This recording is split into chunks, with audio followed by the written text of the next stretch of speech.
recent report that hinted at a high-profile acquisition of WhatsApp by Facebook has created quite a stir in the tech community.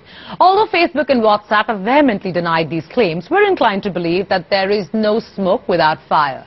Let's not forget, Facebook has been struggling to come up with a sound mobile strategy, and this prospective acquisition would be a blessing in disguise. But will the social network succeed in wooing the startup, and how big a game changer will this prove to be in an industry crowded with players infamous for its cutthroat competition? Nikita Saxena attempts to get you a sense of the stakes involved for both Facebook and, of course, not to forget, WhatsApp. Merry Christmas. 20 years ago, as Neil Papworth of Sema Group Telecoms typed out this greeting on a computer keyboard to send the world's first text message, little did he know how fast the technology would catch on.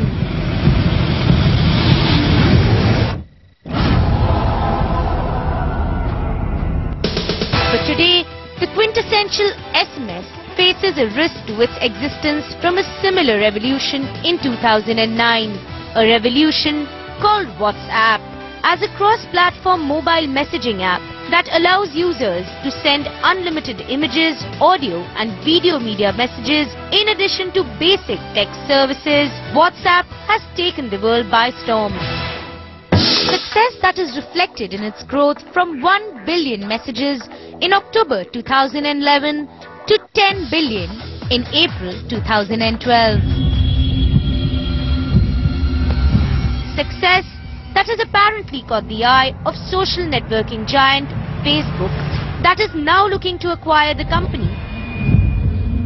As reported by TechCrunch on 2nd December 2012. In denials that were issued 24 hours after the report, both parties refuted the rumors. But be it Facebook's increasing focus on mobile or the growing threat from WhatsApp as a competitor, the deal makes more sense than either of the parties would like to admit. WhatsApp has now become sort of big and threatening enough to be properly interesting as an acquisition target, and the main people who might acquire it are the big web players. Now, Facebook has not been very successful in persuading its users to make good use of its messaging products, the messaging and the chat apps, and it must be rather frustrating for Facebook, having put those apps out free, then to see people preferring to pay to use WhatsApp. And so it's no surprise that Facebook is interested. If we look at Facebook today, everything is about advertising. There's a little bit of online gaming and mobile gaming perhaps in the future, but everything right now is advertising, and they still have to demonstrate how well they can monetize the mobile platform from an advertising perspective. So for them to get another thing, another offering within Facebook's grasp that can actually monetize mobile beyond just advertising would be quite valuable to them. Facebook's biggest challenge has been monetizing on mobile. Despite a massive 57% of Facebook's user base that accesses the network through their mobile devices, the social network has also been struggling with the instant messaging space. So while Microsoft has Skype and Google Gtalk, Facebook hasn't been able to establish a similar service and also failed to garner any takers for Facebook email. Post its acquisition of Instagram, a photo-sharing network, this would be Facebook's next big step. I think the key thing for them right now is where do people spend their time, especially when they go mobile instead of traditional online. And the more time people spend on WhatsApp, the less time they'll spend on Facebook. So for them, the big problem is to how to really acquire and keep the users on mobile platforms on the Facebook offering. A first mover in the mobile messaging space, WhatsApp is now the second most popular paid app on iOS, present in more than 250 countries on 750 mobile networks. WhatsApp offers Facebook exactly what it needs right now, a large base of loyal users. Yet, while WhatsApp is the undisputed market leader in North America, Europe and Latin America, it faces stiff competition from regional players like WeChat, Nimbus, Line and KakaoTalk.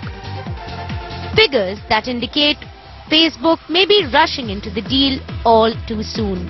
Is WhatsApp the best bet for Facebook, Or is the social networking site jumping the gun when it could have put all its muscle behind the newly launched Facebook Messenger service?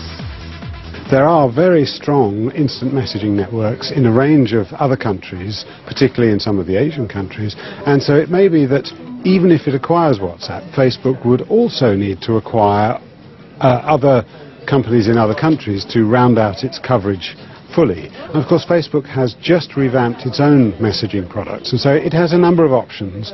Now the real attraction I think for Facebook is that WhatsApp has achieved the network effect, so people now use it because all their friends use it, and so in that sense it's growing now virally. The biggest question mark on this deal comes from whether WhatsApp would be willing to sell.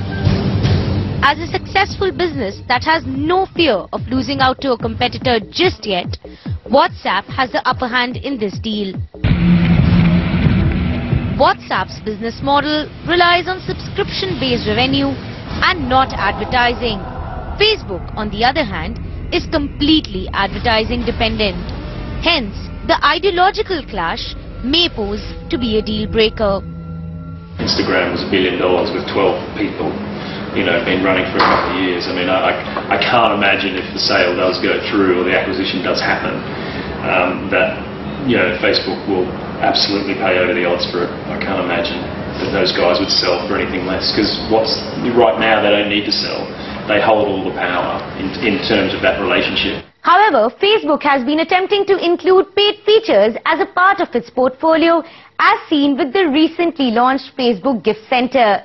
The site has been at the receiving end of a lot of flack for advertisements that have become far too prominent and intrusive. WhatsApp's acquisition may help Facebook change its perception of being a free site that is solely funded by ads. This in turn may also help the social networking site to mitigate investor pressures and perhaps even better its valuation. Well, that's why they want WhatsApp in the first place. It's because they are too involved around ads.